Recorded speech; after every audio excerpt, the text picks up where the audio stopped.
take as many hostages as possible and commit to a protracted standoff.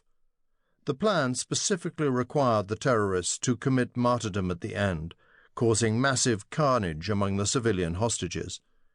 The Islamic jihadist leadership in Chechnya stressed the importance of hostage-taking because such operations take time to resolve.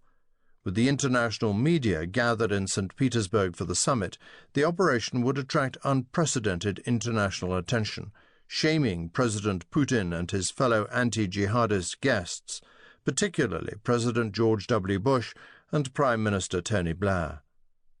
The alternative plan addressed the possibility that the strike team might fail to breach the security cordons around St. Petersburg, or that they might arouse suspicion before they reached the city.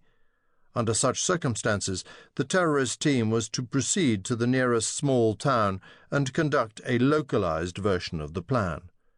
They would first rocket the center of the town in order to attract attention and sow confusion.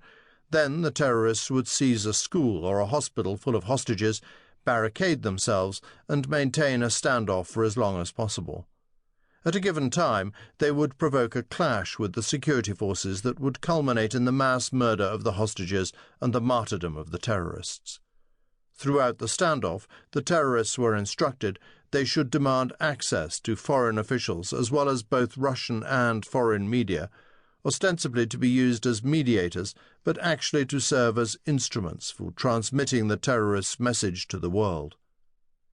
Regardless of whether the terrorists reached St. Petersburg, both the Chechnya-based jihadist leadership and the supreme al-Qaeda leadership were certain that such an audacious strike would provoke massive retaliation by the Russian military and security forces.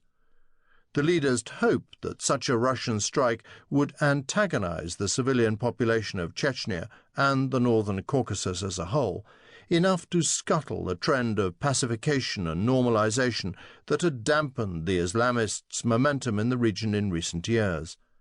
The leaders looked forward to the spectacle of casting the Northern Caucasus back into the flames of jihad. In the first half of June, the region's most prominent Islamist jihadist commander, the native Chechen terrorist Shamil Basayev, conducted a series of meetings with his senior commanders in Chechnya and southern Russia to begin implementing the strike. The most important of these was a war council, convened in Krasnodar Krai, southern Russia, with a group of amirs, senior commanders, based in the krais of Adugaya, Karachayevo, Cherkessia, Krasnodar and Stavropol.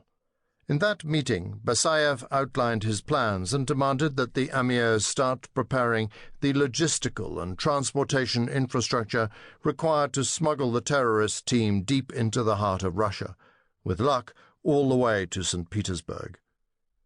During this planning phase, however, the supreme al-Qaeda leaders warned the Chechen jihadists that U.S. and British intelligence personnel, the latter feared most, would be taking extra precautions to prevent any viable threat to the Western leaders. The Islamist jihadists would have to launch a major diversion in order to attract the attention of the intelligence services, both Russian and Western, and perhaps cause friction between them. The diversion should be conducted outside Russia and the Caucasus, the supreme leaders dictated, but the Chechen leadership must seem to be directly involved in, if not responsible for, the operation.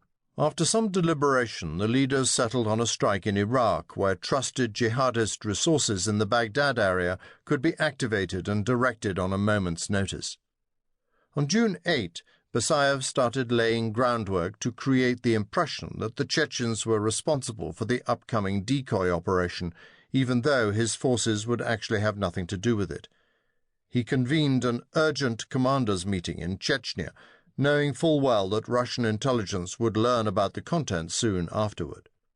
Basayev also made sure that a report on the meeting would be transmitted to his allies in the Middle East through channels likely to be intercepted by Western intelligence services.